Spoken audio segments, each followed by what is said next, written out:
Assalamualaikum warahmatullahi wabarakatuh. Di sini saya akan menjelaskan atau mempresentasikan mengenai praktikum jalan fisika lanjutan berupa rangkaian seri dan paralel.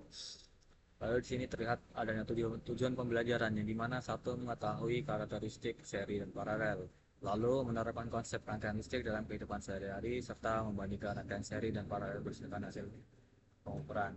Lalu selanjutnya, di sini terlihat adanya kata pengantar ya atau rangkaian dari seri dan paralel. Yang pertama, rangkaian listrik adalah susunan komponen listrik yang memungkinkan arus mengalir dari sumber ke beban. Lalu rangkaian seri dan paralel merupakan dua jenis rangkaian listrik dengan karakteristik atau pembagian arus dan tegangan yang berbeda. Di sini terlihat adanya rumus ya. Rangkaian seri yang pertama RT. RT itu berubah hambatan total, lalu ada R1, R2, R3 yang merupakan hambatan tiap komponen. Nah, lalu untuk kedua adanya rumus rangkaian paralel yang di mana RT ini merupakan hambatan total, lalu R1, R2, R3 merupakan hambatan tiap cabangnya. Lalu di sini ada rangkaian seri dan rangkaian paralel, di mana rangkaian listrik yang komponennya disusun secara berurutan dalam satu jalur arus. Ciri utamanya berupa pertama arus sama di semua komponen, lalu tegangan terbagi jika setiap komponen terputus, rangkaian terputus. Nah, di sini lalu ada rangkaian paralel, rangkaian listrik yang komponennya disusun bercabang sehingga memiliki lebih dari satu jalur arus. Ciri utamanya tegangan sama di setiap cabang, lalu arus terbagi jika satu cabang terputus, cabang lain tetap menyala. Inilah perbedaan antara seri dan paralel. Lalu ringkasan rangkaian seri.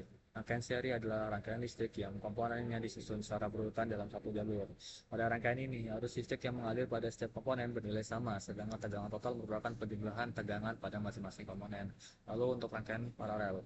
Rangkaian paralel adalah rangkaian listrik yang komponennya disusun secara bercabang. Pada rangkaian ini, tegangan pada setiap cabang bernilai sama, sedangkan arus total merupakan penjumlahan arus yang mengalir pada masing-masing cabang.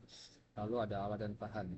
Yang pertama itu adalah power supply digunakan untuk tegangan, lalu kedua resistor, kabel penghubung dan multimeter. Di sini ada skema percobaan di mana ada rangkaian percobaannya, dan rangkaian paralel dan rangkaian seri. Di mana rangkaian seri ini terlihat saling sejajar ya. Nah, untuk paralel ini bercabang. Selanjutnya ada pembahasan seri.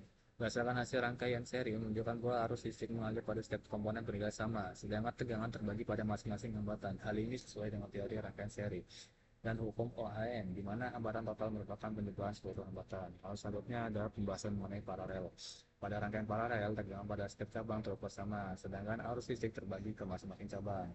Arus total rangkaian merupakan jumlah arus dari setiap cabang, sehingga hambatan total rangkaian paralel lebih kecil dibanding hambatan tiap komponennya.